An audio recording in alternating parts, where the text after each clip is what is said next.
A college student steps up to Charlie Kirk and gets hit with the facts. Guys, this is going to be a good clip, okay? We have a big issue nowadays. A lot of these college students just live in fantasy land, frankly. You know, they don't understand really much about how the real world works. They have all these idealized ideas in their heads of how, oh, you know, how things should be this way, even if it doesn't transpire in reality. So we're going to get right into it, and it's going to be a lot of fun. But first, do me a big favor here. Like our video and share it around so we can keep bringing you guys this great, hard-hitting content.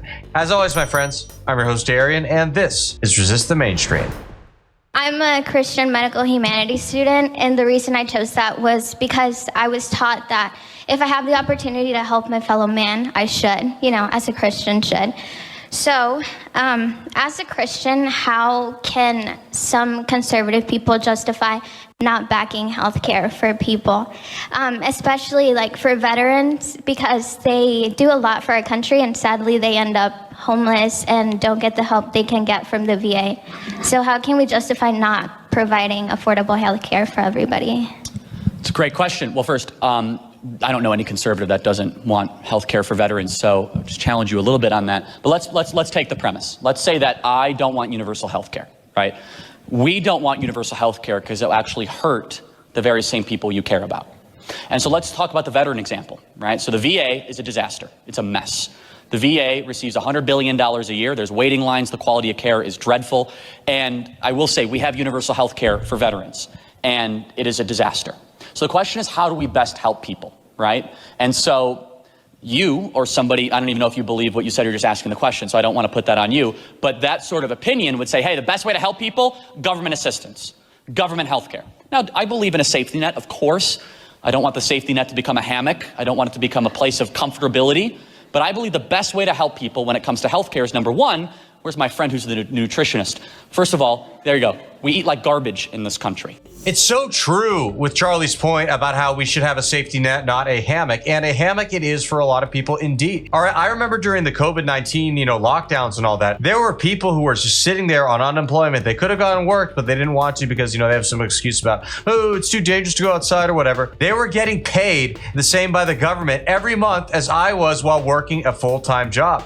And pretty strenuous full-time job at that, okay? It's not like I was doing some kind of easy job. It was quite demanding. Really? Why do some people just get paid all this money, basically the same amount as me, to sit on their lazy ass and do nothing? That really pissed me off at the time, and honestly just started my crusade against the US government. Metaphorical, okay? All right, metaphorical. But no, seriously, it's totally outrageous. It just seems that the United States government is more intent on rewarding laziness than actually hardworking people. And, I really find that quite disgusting and wrong. And no, I'm not talking about the veterans when I say that. They are an example of hardworking people who ought to be rewarded, and the VA is a disgrace for how they treat them. And by the way, that is an example, in a sense, of universal health care, as we'll see right here. This country, okay? We've got to fix the way we eat. We have a sick care system, not a health care system. That's number one. Number two, True. We are run by the tyranny of the hospitals, a private-public partnership of inside-out access of hospitals that have perverse profit incentives and taking money from the taxpayers. But I will say this, you will not find conservatives not care. And this is an important thing. Just because we don't want something doesn't mean we don't care.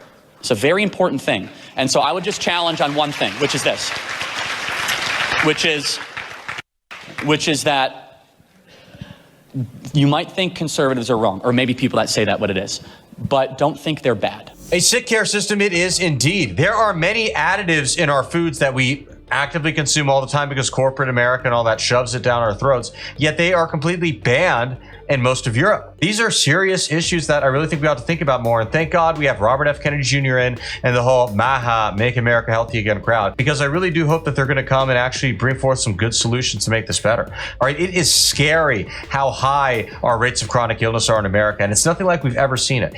And you know what? I think Charlie's onto something here. It is definitely, at least in part, something to do with the food that we consume. Maybe even our water supply too, all right? Maybe Alex Jones had a point. That's all I'm saying. When you consider the fact that the United States is 5% of the world's population and consumes over 80% of the prescription drugs, it can be really difficult to disagree with Kirk when he says that we have, I think a predatory sort of system of sorts, perverse. It's absolutely true. I mean, it's disturbing, frankly. What's more, here's a fun little fact. Did you know that many doctors will get paid more money? They will get paid in bonuses if they give you more prescription drugs. That is really disturbing. And aside from all that, I've got a little personal anecdote to share that honestly makes me upset just thinking about it. I have a friend who, is essentially doing nothing with his life, doesn't have a job, is not really working towards any purpose, doesn't exercise, doesn't eat, and he's depressed. Surprise, surprise, right? Good friend of mine, dear friend.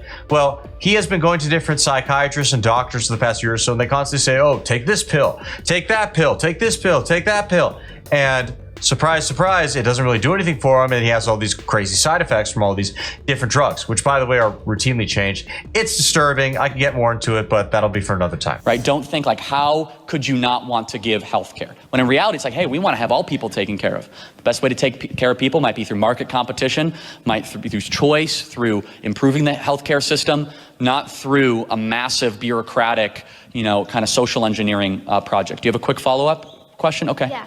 So I do agree with you when you say that we shouldn't enable people, because I think that, it is good to have a safety net, but we also need to grow and improve ourselves with our own will.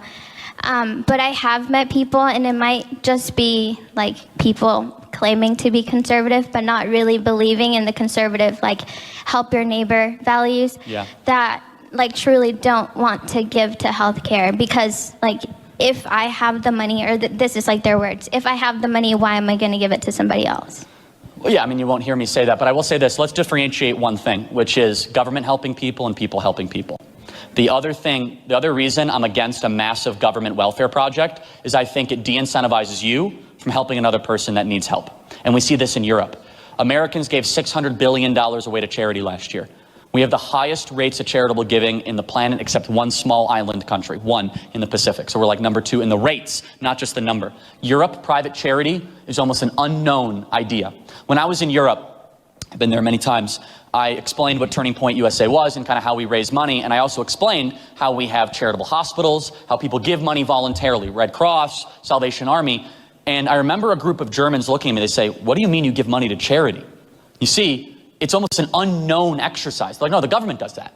It's the exercise of the state. Not only do Americans give far more to charity than Europeans, but also in the context of the United States itself, guess who gives the most to charity? If you guessed Christians and conservatives, you are absolutely correct. Go figure. It's almost as if the people on the left are only generous with money when it's not theirs. Or it's not almost as if, that's literally is the case. All right.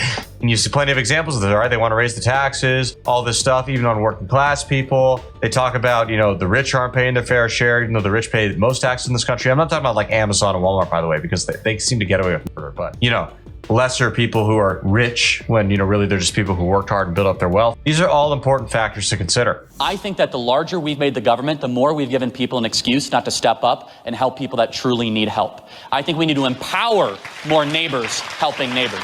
Thank you so much for your question and for being here. Thank you. Totally agree. We do need to empower our neighbors. And, the United States of America, if I may criticize our own country a bit, which I love dearly, we do not have community anymore. So I really hope we do stoke that and encourage that because we need more of it. With all that being said, thank you all so much for tuning in. Really appreciate it. As always, please be sure to comment below. And if you like this video, guys, subscribe down below. All right. Subscribe. Thank you so much. We really appreciate it. We'll see you again soon. God bless.